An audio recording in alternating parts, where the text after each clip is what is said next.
ओम नमो भगवते वासुदेवाय। ओम नमो भगवते वासुदेवाय। ओम नमो भगवते वासुदेवाय। ओम अज्ञानतिमिरान्धस्य ज्ञानाञ्जनशलाकया चक्षुरुन्मिलितं येन तस्मै श्रीगुरुवे नमः। श्रीचैतन्यमनोभीष्टं स्थापितं येन भूतले स्वयं रूप कदा मह्यं ददाति सुपदान्तिकं वन्देऽहं श्रीगुरुं श्रीयुतपदकमलं श्रीगुरुं वैष्णवांश्च श्रीरूपं साग्रजातं सगण रघुनाथान्वितं तं सजीवं साद्वैतं सावधूतं परिजनसहितं कृष्णचैतन्यदेवं श्रीराधा कृष्णपादान् सगण ललिता शिविशाखान्वितं ये कृष्णा करुणा सिन्धो दीनबन्धो जगत्पदे गोपेश गोपिका कान्त राधा कान्त नमोस्तुते तप्त काञ्चन गौरांगी राधे वृंदावनेश्वरी शबानुसुते देवी प्रणमामि हरिप्रिये वाञ्छाकल्पतरुभ्यश्च कृपा सिन्धुभ्येव च पतितानां पावनेभ्यो वैष्णवेभ्यो नमो नमः। नमः ओं विष्णुपादाय कृष्णपृष्ठाय भूतले श्रीमते भक्तिवेदांत स्वामिने नामिने नमस्ते सारस्वती देवे गौरवाणी प्रचारिणे निर्विशेष शून्यवादी पाश्चात्य देशतारिणे जय श्री कृष्ण चैतन्य प्रभु नित्यानंद श्री अद्वैत गदाधर शिवासादि गौर भक्त वृंदा हरे कृष्णा कृष्ण कृष्ण हरे हरे हरे राम राम राम हरे हरे। नारायणं नमस्कृत्यं नरं चैव नरोत्तमं देवीं सरस्वतीं व्यासं ततो जयमुदीरयेत्। नष्टप्रायेषु भद्रेषु नित्यं भागवत सेवया भगवती उत्तम श्लोके भक्तिर्भवति नैष्टिकी मूकं करोति वाचालं पंगुं लंघायते गिरिं यत्कृपातमहं वन्दे श्रीगुरुं दिनतारिणं परमानन्दमाधवं श्रीचैतन्यमीश्वरं योऽन्तः प्रविश्य मम वाचमिमां प्रसूक्तां सञ्जीवयति अखिलशक्ति धरस्वदाम्नाम् अन्यां च हस्तचरणश्रवणत्वगादीन् प्राणां नमो भगवते वृषाय तुभ्यं। जयदं सुरतो पंगोर्मम मन्दमतिर्गति मत्सर्वस्य पादाम्बुजो राधा मदन मोहनो तमादिदेवं करुणानिधानं तमालवर्णं सुहृदावतारम् अपार संसार समुद्र सेतुं भजामहे भागवत स्वरूपम्। परमानंद पाठाय प्रेम वर्षीयक्षराय दे सर्वदा सर्वसेव्याय श्रीकृष्णाय नमोस्तुमे। गुरुवे गौरचंद्राय राधिकाय तदालये कृष्णाय कृष्ण भक्ताय तद्भक्ताय नमो नमः। हरे कृष्णा हरि ओम तत्सत्। So welcome all the devotees for today's Srimad Bhagavatam class. We are reading from Srimad Bhagavatam, first canto, first chapter, 22nd verse onwards. त्वम्ना संदर्शितो धात्रा दुष्टरं निष्टितीर्षदां कलिं सत्त्वाहरं पुंसां कर्णधारा इवार्णवम्। त्वम्ना संदर्शितो धात्रा दुष्टरं निष्टितीर्षदां कलिं सत्त्वाहरं पुंसां कर्णधारा इवार्णवम्। Mayuri माताजी and Coco. हरे कृष्ण प्रभु जी। हरे कृष्ण। त्वं न संदर्शितो धात्रा दुस्तरं निस्तितीर्षताम् कलिं सत्त्वहरं पुंसां कर्णधार इवाणवम्। In translation, Prabhu ji, Kuku is not here. She's coming 2 minutes. Till then I can read. Yeah, you can read. हम मानते हैं कि देवी इच्छा ने हमें आपसे मिलाया है, जिससे मनुष्यों के सत्व का नाश करने वाले उस कली रूप दुर्लभ के सागर को तरने की इच्छा रखने वाले हम सब आपको नौका के कप्तान के रूप में ग्रहण कर सके। हरि बोल। We think that we have met your goodness by the will of the providence, just so that we may accept you as captain of the ship for those who decide to cross the difficult ocean of Kali, which deteriorates all the good qualities of a human being. So here, the Shaunagadi rishis are telling that we have met you by the will of the providence, okay, by the mercy of Supreme Lord Krishna. Why? Because in this age of Kali, it is very difficult to cross the ocean of nations. It is very difficult to cross the Bhavasagar. If you don't have an expert captain, can you cross the Atlantic Ocean, Pacific Ocean, Mediterranean? No. You need an expert navigator, captain of the ship. Only then it is possible. On your own, it is not possible because we don't know. So there should be an expert captain if you want to cross the material ocean. Okay, this Bengal Ocean, Indian Ocean, so many oceans are there. Suppose you want to cross this ocean to go to some other place. So you need a ship, you need a good captain, expert captain. Similarly, if you want to cross this Bhavasagara, material ocean of birth and death, the vicious cycle of birth and death, that is Janma Mrityu Jara Vyadi, that's called Bhavasagara. So if you want to cross this and go to the spiritual world, we need an expert captain. So by the will of the providence, by the mercy of Krishna, we got your goodness. Who is that? Siddha Goswami. So Shaunagadi rishis are, lauding or appreciating Siddha Goswami because they all were very fortunate to get his association, with whose help they will be able to cross this material existence of Janma Mrityu Jara Vyadi. So in the age of Kali, it deteriorates all the good qualities of a human being, because the age of Kali is such that we will lose all the good qualities. Because in the first age, that is Krita Yuga or Satya Yuga, all the good qualities were there. Okay, and as the age progressed, the qualities started to deteriorate. So in the age of Kali, almost all the qualities are gone. So at this time of totally deteriorated age of Kali, we have got a good captain, that is your goodness, O Siddha Goswami. This is what the glorification of Siddha Goswami being done by Shaunagadi rishis. So the age of Kali is very dangerous for the human being. Human life is simply meant for self-realization. But due to this dangerous age, men have completely forgotten the aim of life. So out of all the yugas, Kali Yuga is the best, because there you don't do any self-realization practice. We are not practicing any spiritual activities. We are not doing any spiritual practices for our self-realization. So everything is forgotten, because that is the symptoms of age of Kali. In this age, the lifespan will gradually decrease, which we have seen. Okay, we have recited this verse, we have spoken about this verse, discussed also. Prayena alpayusha sabhya kalo asmin yuge janaha mandaha sumandamadayo maddamagyai ubadrada. So in the age of Kali, our lifespan decreases. We hardly live for 100 years. 50, 60, 70 is the average nowadays. So we don't have lifespan, good lifespan like in the other ages. People will gradually lose their memory. Lazy. They will have no intelligence. They will lose their memory, their finer sentiments, strength, and better qualities. So all the good qualities will slowly and gradually will diminish as the age of Kali progresses. A list of the anomalies for this age is given in the 12th canto of this work. Okay, so all these characteristics are given in the 12th canto of this work. That's what Prabhupada says in the purport. And so this age is very difficult for those who want to utilize this for life or self-realization. Because of no good qualities in the age of Kali, it will be very difficult to utilize this life for self-realization. But still, as Sukadeva Goswami declares it to Parishit Maharaj, there is one good quality. Okay. Kaler dosha nide rajan asti eko mahan gunan kirtanad eva krishnasya mukta sangha param raje. So there is, although an ocean of faults in the age of Kali, there is one good quality. That is, what is that? Kirtanat eva krishnasya mukta sangha param raje. Simply by chanting the holy name of Krishna, we can get deliverance from this material existence. That's what it says. So the people are so busy with sense gratification that they completely forget about self-realization.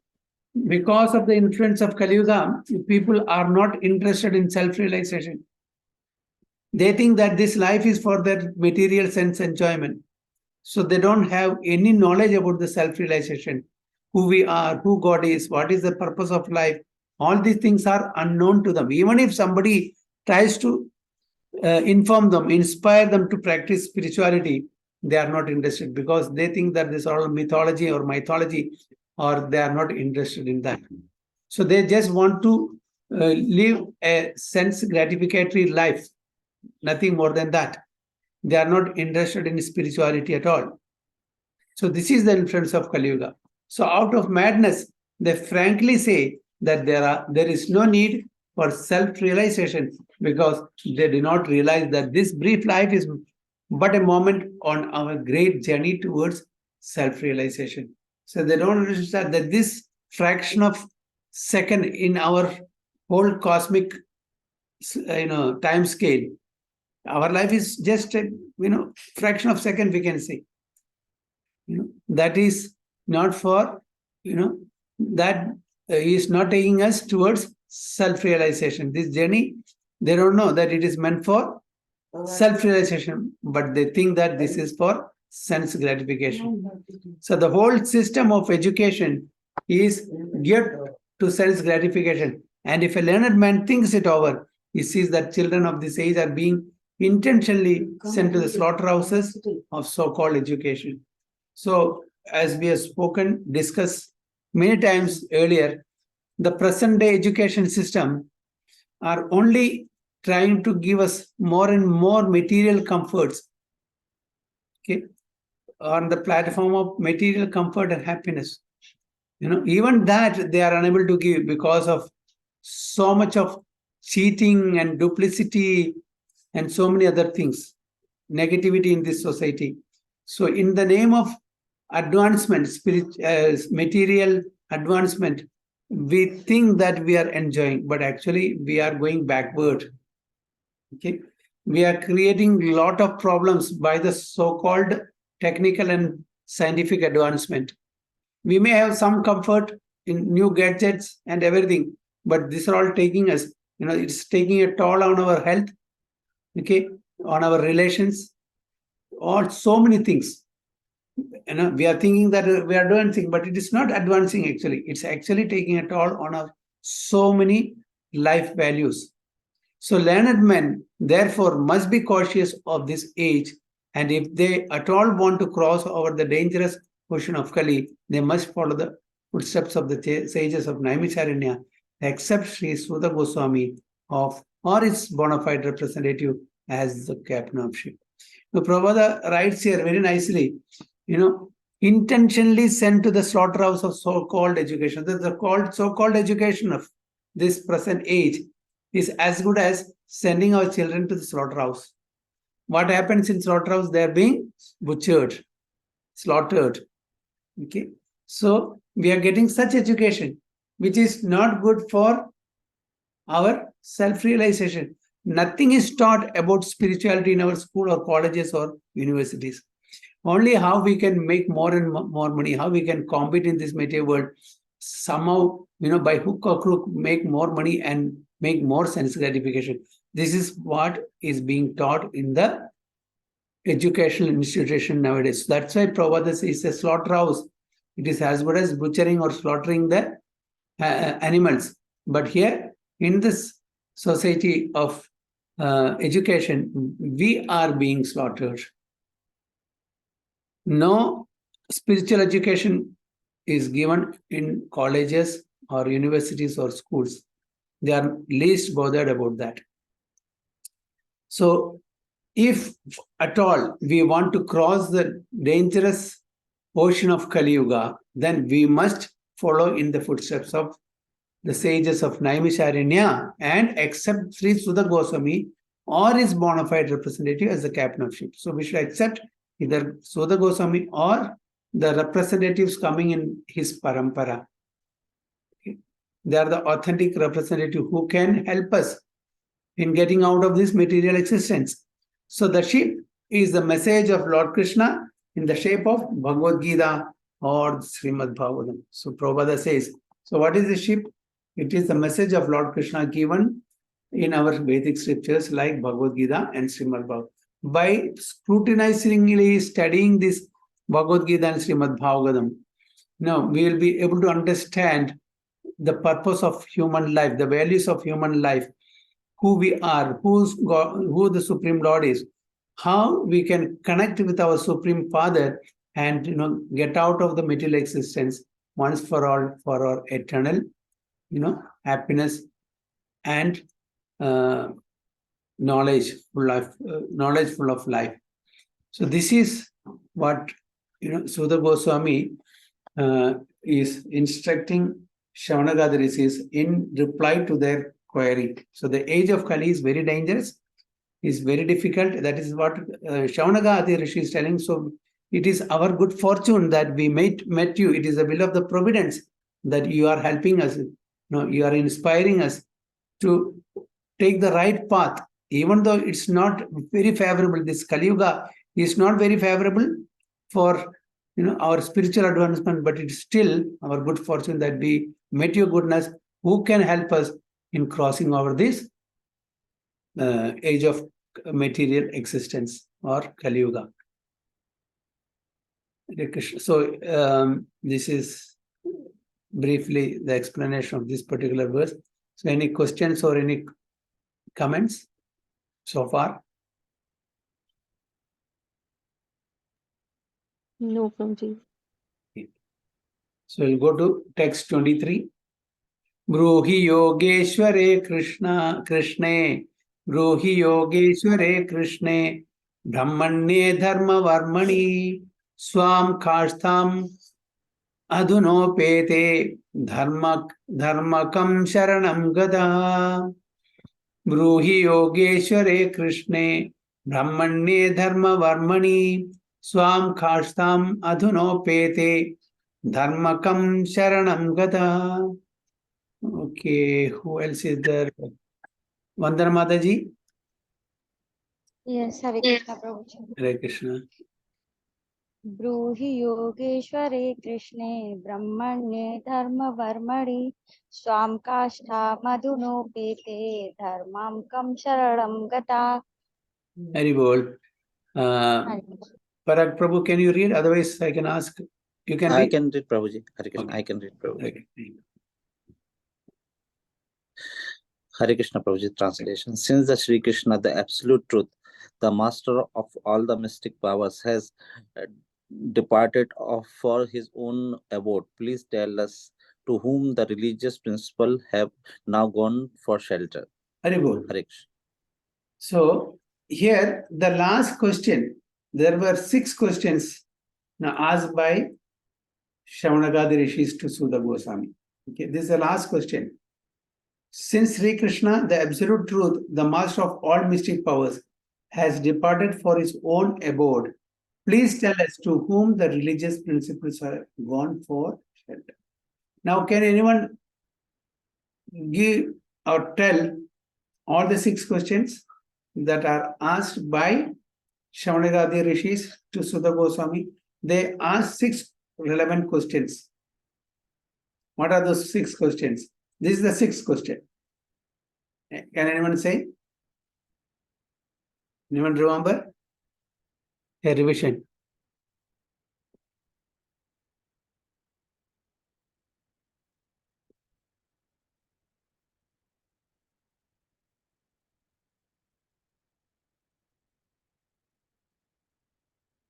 No one remembers? At least one question?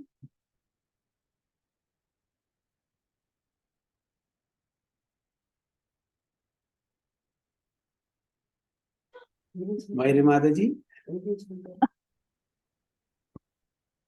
Yes. No, Prabhuji. No, don't remember. Parag Prabhu? There are 6 questions. Hare Krishna, Prabhuji. Yes. First one was, what is the ultimate beneficial things for the mankind, Prabhuji? That was the first one. Haribol, yes. Then second one. The second one was that what is the total Essence of all the scriptures are there. Yes, very good. What is the essence of all the scriptures? Very good. Third,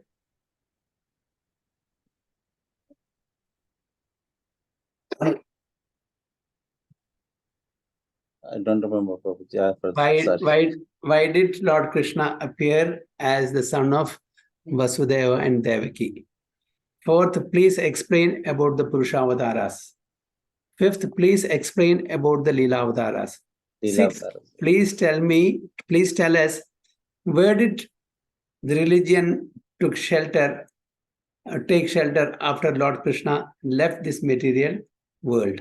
This is that sixth question. So these are the 6 questions raised by the Shaunagadi rishis.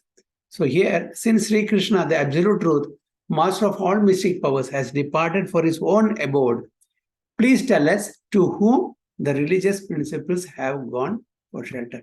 So can anyone say, so where did this religious principle take shelter of? What is the answer?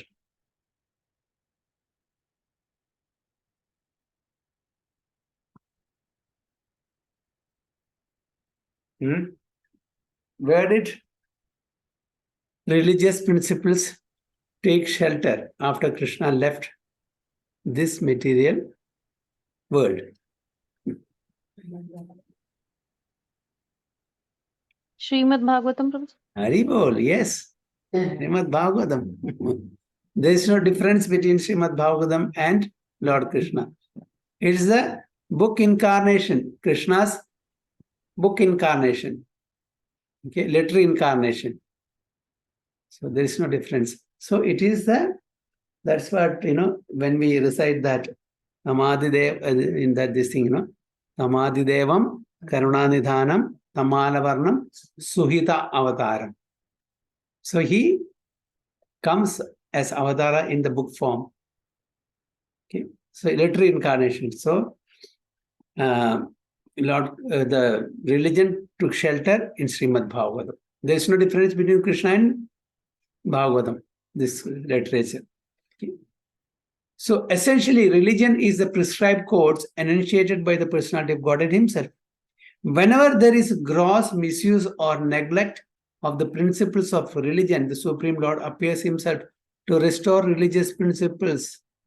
What is the sloka in Bhagavad Gita? Whenever there is gross misuse or neglect of the principles of religion, the Supreme Lord appears himself to restore religious principles. Yada yada hi Yathartha. Yes. Yada yada hi dharmasya glanirбхарata bhakti bharata abhyutthana adharmasya tadatmanam sajamyaham. Paritranaya sadhunam विनाशाय च दुष्कृता dharma samsakartam. संभवामि Yogi. Very well. Okay. So this is stated in Bhagavad Gita, what you just now recited. Here the sages of Naimisharanya are inquiring about these principles. The reply to this question is given later. So it is given in the 2nd and 3rd chapters. The reply to the 6 questions asked by the sages are given in the 2nd and 3rd chapter briefly. But the answers elaborately throughout the Srimad Bhagavatam it is. Because basically the whole Bhagavatam is answers to the 6 questions and related to these questions only. The whole Bhagavatam throughout. So Srimad Bhagavatam is the transcendental sound representation of the personality of Godhead. Okay, sound vibration, sound representation. And thus it is the full representation of transcendental knowledge and religious principles. Thus end the Bhaktivedanta purports of the 1st canto, 1st chapter of the Srimad Bhagavatam, entitled Questions by the Sage. So this particular chapter is entitled Questions by the Sages. Sages, that means Shaunagadi rishis, headed by Shaunaga. So they're asking these 6 questions, of which the last question we just read, and the answers to these questions will be given by Siddha Goswami in the ensuing chapters, 2nd and 3rd. Okay, in brief, and throughout the, Srimad Bhagavatam, you can find answers to these questions and relevant matters connected to these questions in elaborate manner in various cantos and chapters. Because the pastimes of the Supreme Personality of Godhead, the Leela Avatara, in different cantos, in elaborate manner, it is given to us.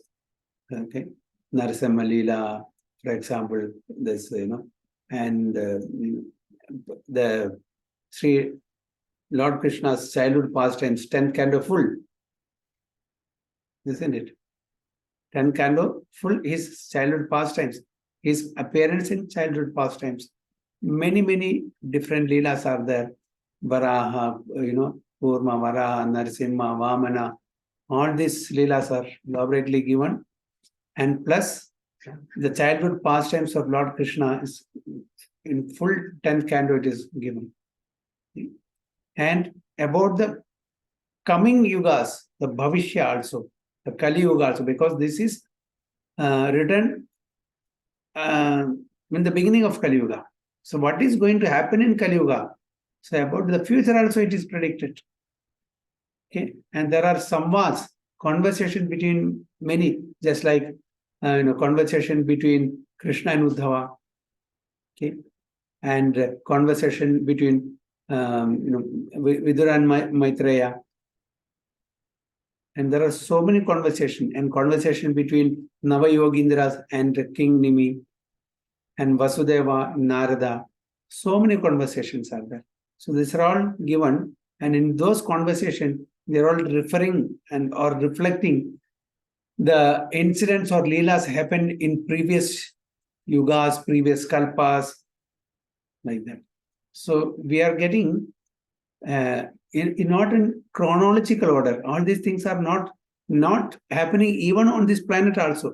There are instances, there are stories, there are leelas that happens in other planets, okay, in different kalpas, different yugas. So nothing is chronological.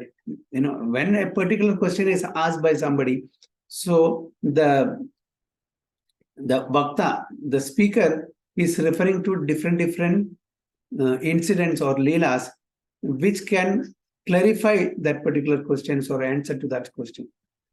So we are getting information of different kalpas, different yugas from different planets also. Not that all the leelas took place on this earthly planet. Okay, in this earthly planetary system, this middle planetary system also, there are so many planetary system, not this one only, not only one earth. There are so many. In Jambudvipa itself, there are many varshas. In that varsha itself, there are so many khandas. So like that, there are 7 dvipas. Jambudvipa is one of the dvip. So this is only middle planetary system, then upper planetary system, then lower planetary system. So we are getting a lot of information.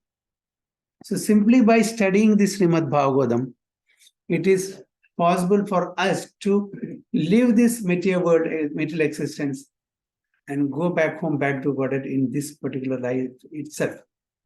Provided we have 100% conviction in what is said in this Srimad Bhagavatam.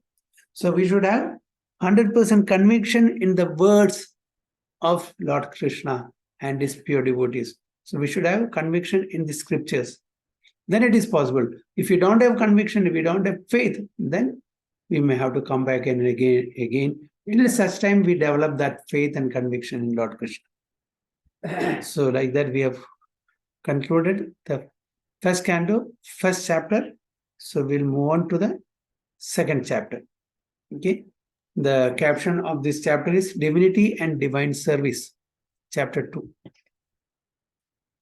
Vyasa uvacha iti samprasna samrishto vipranam raumaharshani prati puja vachastesham pravaktum upachakrame. Vyasa uvacha iti samprasna samrishto vipranam raumaharshani prati puja vachastesham pravaktum upachakrame. Okay. Mayuri Mataji. Hare Krishna Prabhuji. Hare Krishna. Vyasa uvacha इति संप्रश्न संहृष्टो विप्राणां रोमहर्षणिः प्रतिपूज्य वचस्तेषां प्रवक्तुम् उपचक्रमे। You can read the translation also. No problem. Romaharshana के पुत्र उग्रश्रवा सूत गोस्वामी ने ब्राह्मणों के सम्यक प्रश्नों से पूर्णतः प्रसन्न होकर उन्हें धन्यवाद दिया और वे उत्तर देने का प्रयास करने लगे। Very good. Ugrasava. Ugrashrava. So that is another name for Sudha Goswami. What is the meaning of Ugrashrava?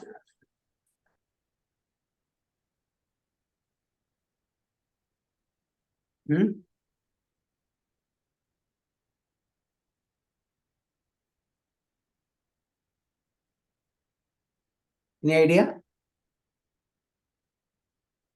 What is Shrava means? सुनना प्रभु जी। Ugra, apt, उग्र means with rapt attention. Okay. With Okay. rapt attention, hearing, listening, Shravanam. Sudha Goswami, where did he listen? In the assembly of Shukadeva Goswami and Parishit Maharaj, where it was spoken first time. Okay. So Ugrashrava, Sudha Goswami, the son of Ramaharsana. So he is the son of Ramaharshan, being fully satisfied by the perfect questions of the Brahmanas, thanked them and thus attempted to reply. So Sudha Goswami was very much satisfied by the perfect questions of the Brahmanas. Okay. Why it is perfect questions? Shaunagadi rishis did not ask, how can I get a good job? How can I get a good house or good car or money, this and that? This is not the right questions. Okay. We should ask about who am I? Okay. Who is God? What is my life's purpose? What should I do? What should I do to attain the ultimate goal of life? Why am I suffering this material world? So all these questions should be asked to a spiritual master. Not that when you meet a spiritual master, we should ask, how can I get a good job? How can I make more money? No, these are not the relevant questions. So that's why it's perfect questions of the Brahmanas. Thanked them and thus attempted to reply. So the Goswami, thanked all the Brahmanas, headed by Shaunaka, and attempted to reply their questions. The sages of Naimisharanya asked Sudha Goswami 6 questions, and so he is answering them one by one. Hare Krishna Prabhu ji. Yes. Prabhu ji, can you repeat that's the 6 questions please again? Okay. The first question is, what is the ultimate benefit for the people in general? Okay. What is the ultimate? Ultimate good, not benefit. Ultimate good for people in general. What is the ultimate good? And second is, what is the essence of all the Vedic literatures?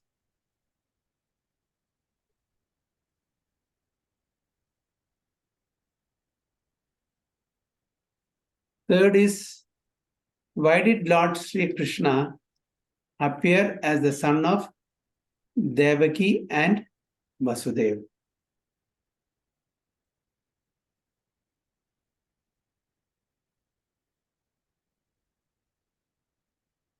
Wrote Madaji?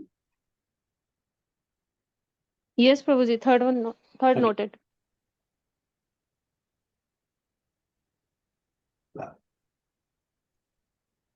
The fourth one, Prabhu ji. Fourth one, yeah.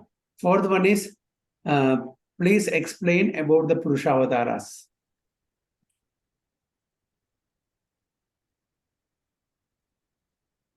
The fifth one is, please explain about the Leelavataras.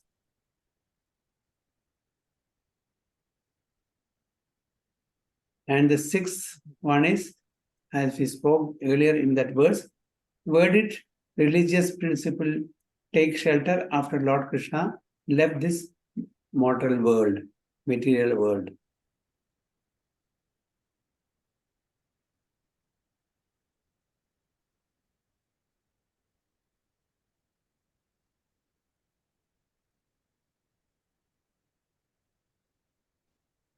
Prabhuji, can I repeat? Yeah. First one is what is the ultimate good for general? People, Second is for the what is people. the okay, general For the people. people. What is the essence of literature, Vedic literatures. Vedic literature? Why did Krishna appear as a son of Vasudeva Devaki? Please explain Purusharavatar and please explain Leelavatar. और after Krishna के जाने के बाद कहाँ पे shelter लिया? Okay, सही, बिल्कुल, हरि बोल। Thank you Prabhu ji. Hare Krishna. Okay, Vivek Prabhu, Hare Krishna. Hare Krishna Prabhu ji. Okay, Sudha Uvacha, now Sudha Goswami is telling. Sudha Uvacha yam pravrajantam anupetam apeta krityam dvaipayano viraha katara ajuhava putredi tanmayataya taravo bhinedus tam sarva bhuta hrudayam munim anatosmi. This is not the tune. I don't know which is the tune. Anyway, if anybody, Mayuri Mataji, if you can recite with right tune, please recite. Prabhu ji, I don't know that. Yam I don't know. pravrajantam anupedam apeta krityam dvaipayano viraha katara juhava putreti tanmayataya taravo bhinedus tam sarva bhuta hridayam munimanatosmi. Something like that. Okay. Okay, Prabhu ji, I will try. Yeah. सूतोवाच यं प्रवजन्तम् अनुपेतं पेतकृत्यं द्वैपायनो विरह कातर आजुहाव पुत्रेति तन्मयतया तर्व अभिनेदु तं सर्वभूत हृदयं मुनिमानतो अस्मि. Very good. Okay. Vivek Prabhu, translation please.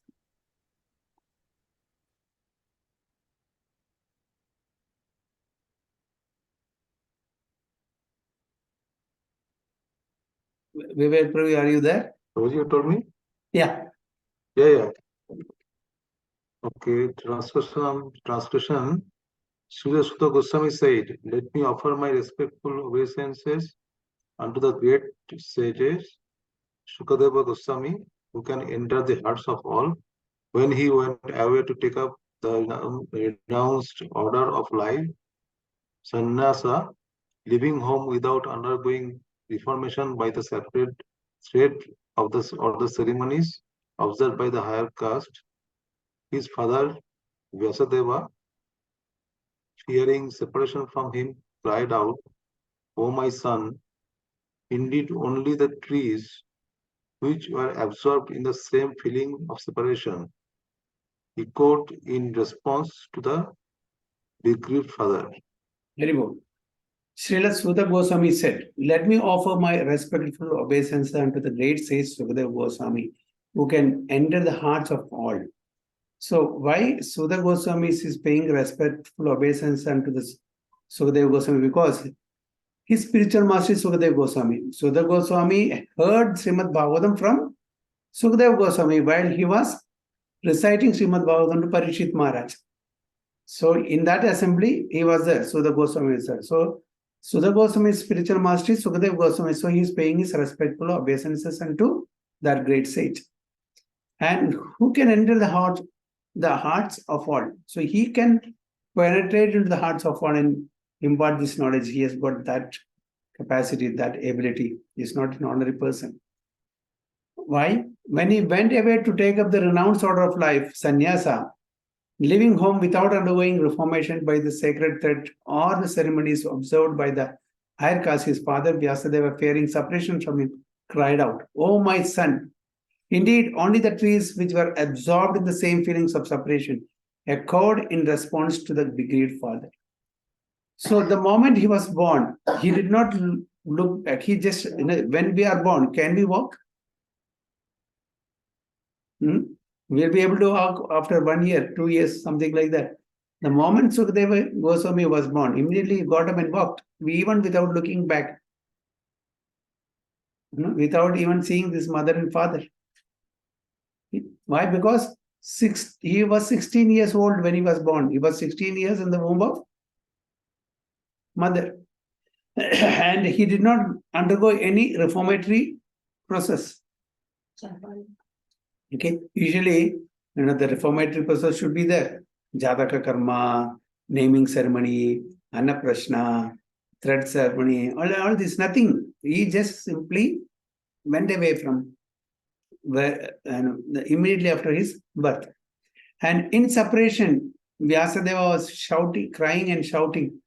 Even the trees which heard the shouting of Vyasadeva were echoing in the same feelings of separation like Vyasadeva. That's what it is said. Echoed in response to the bereaved father. So, Sukadeva Goswami was a realized soul even at the time of birth. Not that slowly and gradually he became realized. He was already a realized soul when he was taken birth.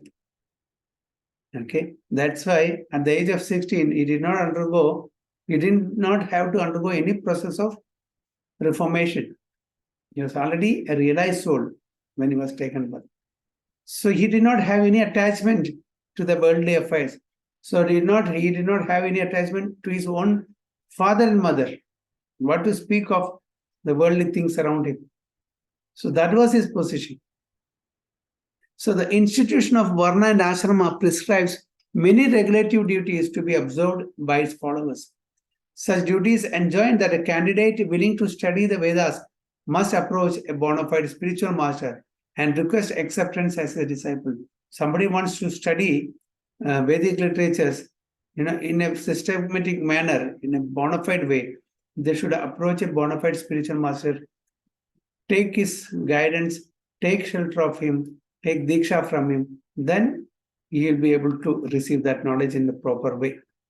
So the sacred thread is the sign of those who are competent to study the Vedas from the Acharya or the bona fide spiritual master.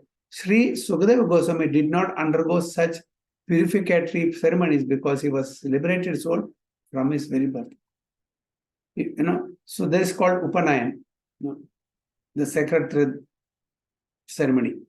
So even that he did not undergo, because as it is rightly pointed out here in this purport by Prabhupada, he did not undergo such purificatory ceremony because he was a liberated soul from his very birth.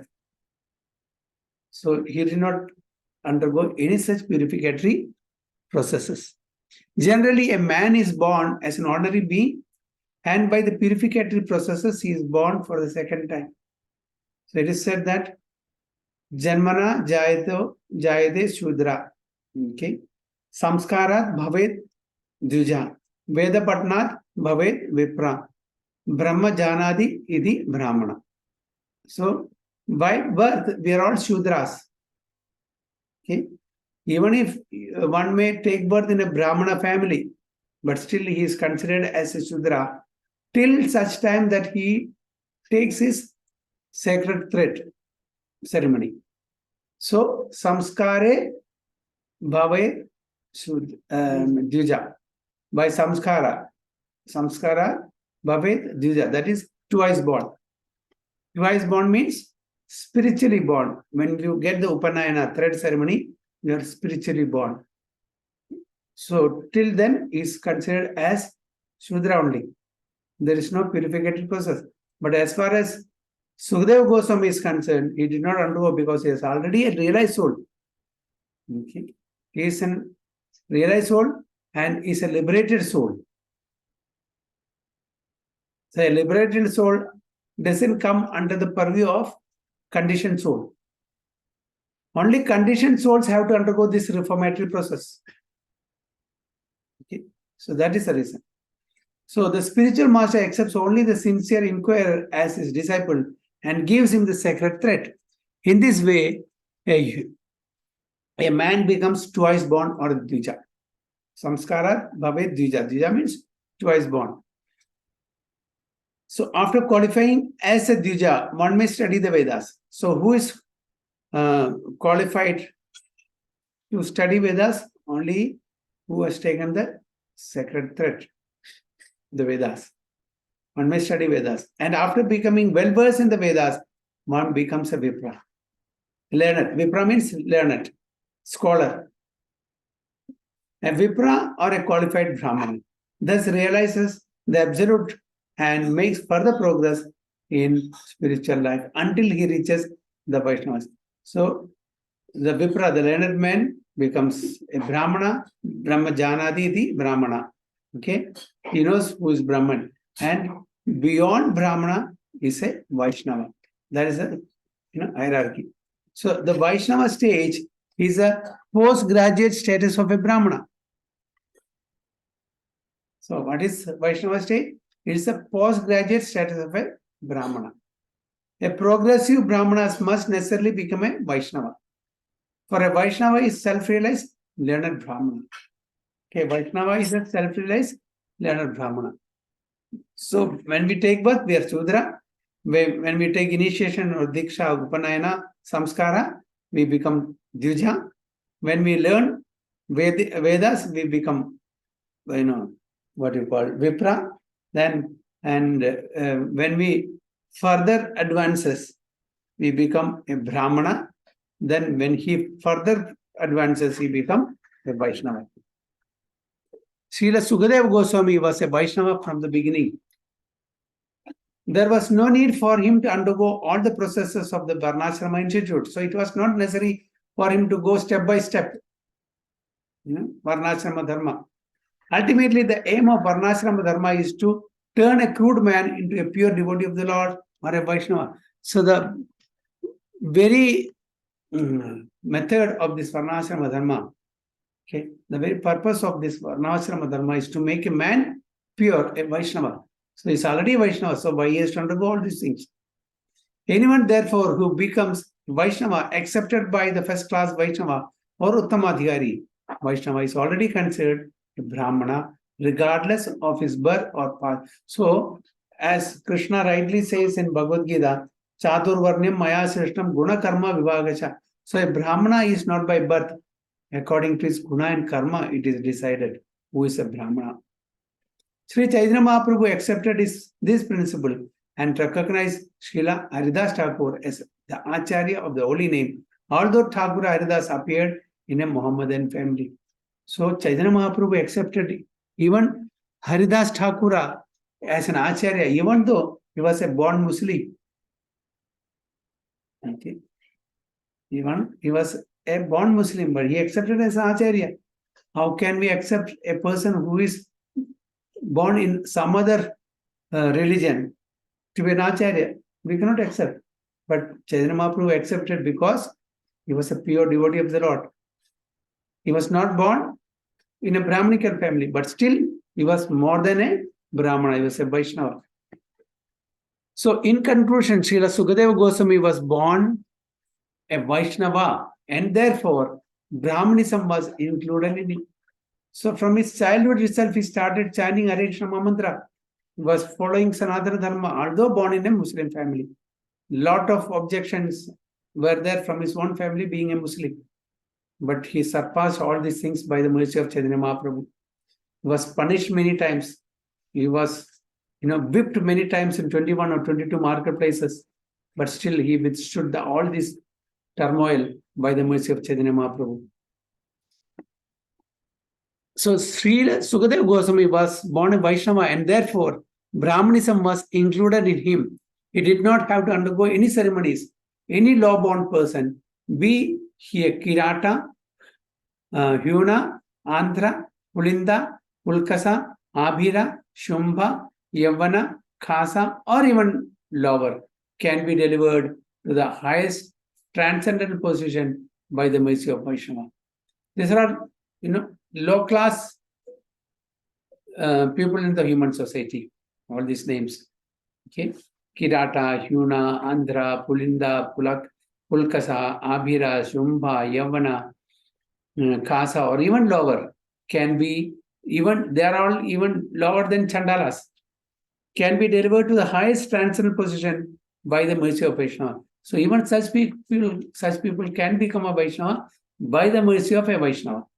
Srila Sukadeva Goswami was the spiritual master of Sri Siddha Goswami.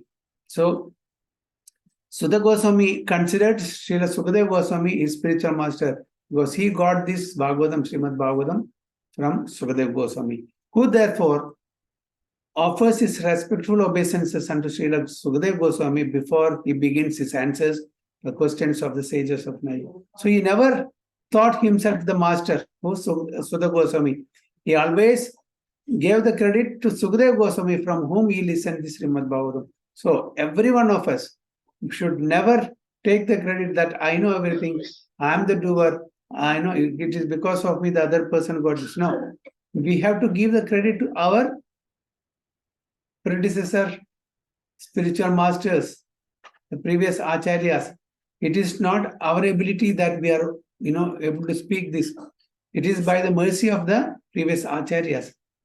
So we have to always respect them, always glorify them. That's why, when we are doing this Mangalacharan, we pay our humble obeisances and respect to all, Srila Prabhupada, to Guru Maharaj, to all the 6 Goswamis, to Guru Parampara, to get their blessings. So we should always take their blessings before we speak Srimad Bhagavatam and such literatures.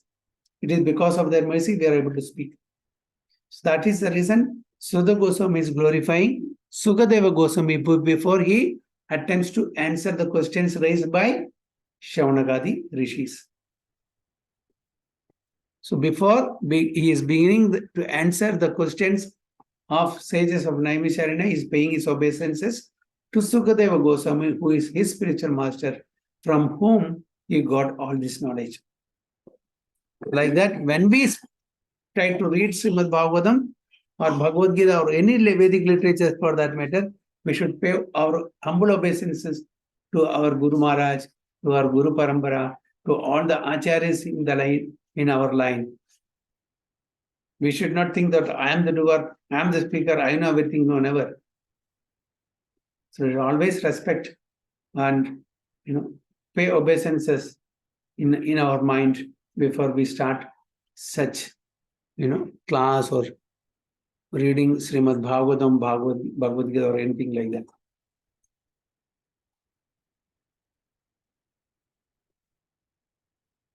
Okay. So we completed 2 slokas in this chapter and 2 slokas in the previous chapter. Okay. So we'll continue in the next week. Hare Krishna Vancha Kalpatarubhyasya Kripa Sindhu Bhavacha Patitanam Pavanebhyo Vaishnavebhyo Namo. Ananta Kodi Vaishnavadi ki jai, Srila Prabhupada ki jai, Guru Maharaj ki jai. So any questions or any comments?